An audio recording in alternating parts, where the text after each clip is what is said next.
MiniWarGaming's Beat Map Batrep! Welcome back to Beat Map Batrep, Season 2, Episode 9, Dark Eldar vs. Necrons. Necrons Turn 3. So the Death Marks do manage to regroup and move their 3 inches, but they will only be able to fire at 12 inches because they do count as having moved. The Lich Guard and Overlord move up, trying to finally find the target. The Necron Warriors and the Lord disembark and move their 6 inches at the same time there. That's why they're moving so far away, getting ready to rapid fire into his squad. Lots of shots here, lots of wounds. I actually managed to kill 7 of his guys, only leaving 2 of them alive. So that was a nice little victory there. He does make his leadership test though, so he does not run. He is still in base contact with the Ghost Ark, so he glances it and manages to immobilize it, but it is still alive. In this close combat, he attacks my warriors, inflicting several wounds, and I only managed to save 1 of them, so we get 5 of them, I believe, that just went down right there. And then more attacks against my warriors, against his, I think that was from his pain guy or whatever his name is, and then the homunculus attacks, but fails to do any significant wounds. I get to hit him back, and actually manage to take down 1 guy. And then I fail my leadership, miserably, double 6s. And of course he overruns me. Even though he rolled a 1, he adds that to his 5, which makes it a 6. I'd have to roll a 5 or higher, but I rolled a 1 too. So he overruns the rest of those guys, and those warriors are all gone. Entering into Dark Eldar Turn 3, he re-embarks into his 1 transport, because it cannot take objectives, and then he moves it over and grabs this building objective. Because, you know, at this point, it's all about the objectives. There's nothing about wiping out armies here. Moves up his other guys to get in position to pincer movement against the warriors with the Necron Lord. The other guys move up as well to try to take on the Lich Guard, and they then run. They do have fleet, so they can charge after running. And then he moves up a couple of his, I think those are Ravagers. He goes all out. He goes flat out there. He moves his Raider around, getting ready there as well, moving up his other Ravager. And then opens fire into, or from the Raider into the group and taking 1 of them out. They don't get any cover saves at this point, and it is AP2, so it ignores their armor. But luckily that does not ignore the reanimation protocols anymore. Then opens fire with his Ravager, getting tons of wounds, killing another 7 of them. So a total of 8 of the warriors have gone down. Then they make their leadership test. They do make it, so they get their reanimation, and 5 of them come back. So that's actually a good number that we're able to come back there and fight another day. He charges into the Lich Guard, so I'm hoping at the Overlord with his Mind Shackle Scarabs, which forces a guy to attack his own guys if he fails a leadership test on 3d6, plus all their war size will be able to do some damage. He finally explodes, or no, actually he fails to do anything to the Ghost Ark there. No spoiler there. Anyways, he attacks my guys, and actually manages to only wound 1 of them. So my guys are nice and hardy there. I hit him back with the Necron Lord, but fail to hit him with both my attacks with the War Scythe. Then attack him with regular guys and fail to wound him there too. So I have to make a leadership test, which I do make, and then my 1 guy does come back. So he fails to really kill anybody in that combat, but so do I. Mind Shackle Scarabs against the 1 guy forces him to attack his own guys, but he fails to kill any of them. And then he attacks me and manages to take my Lord down to 1 wound out of his 3. And then he attacks the Lich Guard, and I make all the saves except 2. So 2 of the Lich Guard do go down. And so then I hit him back. Oh, sorry, his homunculus still goes, and he attacks but fails to do any wounds because I do make the save. So I hit him back. And these are all power weapon attacks, so they ignore his feel no pain, but he makes all of his 4+ invulnerable saves there. So he made 4 of them right there. Then I attack and do 1 wound against him, but he makes his invulnerable save against that. So I could have actually won combat there, but I lost it. Both of them fail their leadership test, which means he overruns the entire squad. And the only person that could possibly come back from that is the Overlord because of our house rule until the FAQ comes out. So right there, that was a massacre against those Lich Guard because he made all those 4+ invulnerable saves. So if he had failed a few of those, that would have been a very different combat, I believe. And the Ghost Ark is still only immobilized and weapon destroyed.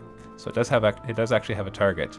But I think you can kind of see where this game is going. But I wanted to continue playing it out because I wanted my guys I wanted to have a good feel for how they worked, even if they were losing. So right now the score is 6-2 for the Dark Eldar. Entering into Necrons Turn 4, my 1 guy does come back with his Phylactery and rolls d3, but only gets 1, so he only comes back with 1 wound. The other Scarab Swarms finally manage to come back and get a target. The Ghost Ark repairs 1 of the warriors there, so that warrior group does manage to regenerate even more. And then my Death Marks move up the one side of the Ghost Ark opens fire, but only manages to kill one of his guys, and then my Death Marks open fire, only managed 2 wounds. One of them was rending, the other one he gets his save, which he does manage to make. And then they do have to make a leadership test, but they are fine. So then I do charge in, and we'll see what kind of damage I can do. First, Mind Shackle Scarabs against this guy. He does fail it, so he has to attack his own guys. He manages 2 hits and 1 wound, and actually makes us feel no pain, of course. And then he attacks my Scarab Swarms, hitting 3 of them and actually managing 2 wounds there. And then his other guy attacks against the Scarab Swarms and manages to kill another 3 wounds, so a whole base is gone from that. Then he hits the Overlord, hoping to take him down, but I do make my save, so I'm fine there. His Homunculus attacks the Scarab Swarms, failing to wound them. I hit him, 2 hits, 1 wound, and of course he makes his invulnerable save. Then I hit him again, managing 3 wounds. He fails 2 of his wounds, but then he makes it. So those guys they've survived about 10 to 15 wounds there. And then I fail combat, and I once again fail my leadership test. And there's the ever-living token once again. He attacks the Ghost Ark, manages a penetrating hit, finally explodes, hits his own guys, but 1 wound, but he saves that 1 wound. So he survives that explosion. In this combat, the Mind Shackle Scarabs do cause the one guy to attack his own guys. 2 hits, 1 wound, which he fails to save. So finally one guy goes down to that. But then he gets to hit back. There's tons of hits, a few wounds. I only managed to save 1, so 4 guys go down to that attack alone. And then I hit back with my Lord. I do manage to wound one of them, who goes down as well. And then some attacks from my other warriors. But then I fail my leadership test because I had lost combat, and they get overrun.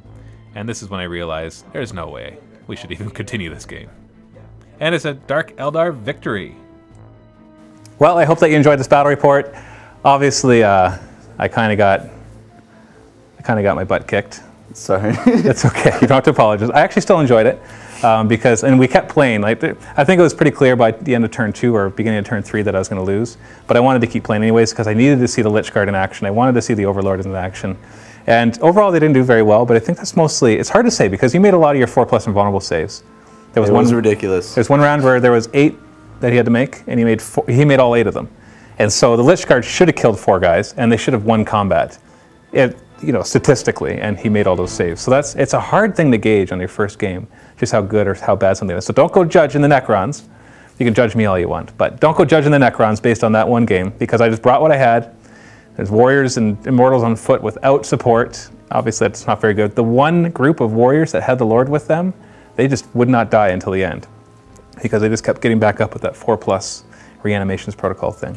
They're awesome for holding. Yeah, so that was good. So I think I'm going to buy some more Lords, and I'm going to sprinkle them through more units. But definitely, it was a tough list to play against. That was a very speedy Dark Eldar mechanized list. But I don't want to make excuses. It was a good game, solid list of the Dark Eldar, and I learned a lot about my Necrons, and I hope that you learned a lot about Necrons. You can see what I did wrong, what worked and what didn't. The Ghost Ark did very well. I think he did fantastic. Yeah. So I definitely need to have a few of those in the army, and there's only one of them, so it's kind of hard for him to secure anything on his own. Because you were smacking at that thing the whole game, and he finally took it down in turn 4. It was good stuff too. Yeah, and it was just blasting out and open-topped and repairing Necrons, and it was great. So more Ghost Arks for sure. Anyways, I hope that you enjoyed this battle report. We're going to have more coming. We do have more Necron battle reports. I have another 2 planned this week. One that the guy is bringing Necrons against me, so I'm probably going to play Tyranids. And then the next one I'll be playing Necrons against, I think it's against Orcs. But we'll have to, I can't remember. We'll have to wait and see. So anyways, this is Matthew from MiniWarGaming. Happy wargaming.